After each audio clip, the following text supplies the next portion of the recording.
भोरही में जलावा चढ़ाई रजऊ असोमा संगे जाइब देओ घरवा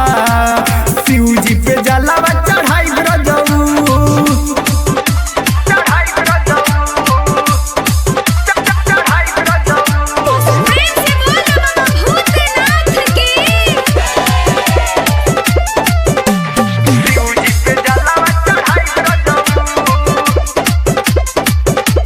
भोले बाबा के शहर देखी लागताई पगलाई हो जलवा चढ़ा के अब तो सैया लागता हमके भुलाई हो भोले बाबा के शहर देखी लागताई पगलाई हो जलवा चढ़ा के लागता सैया हमरा के ही तो भुलाई हो पी के बाबा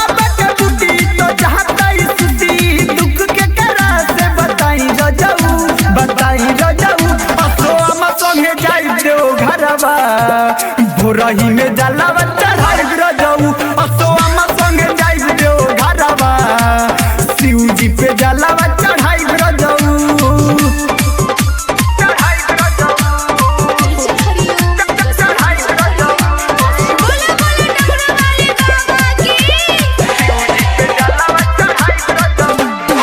तुझे रहबा पाछे जे तो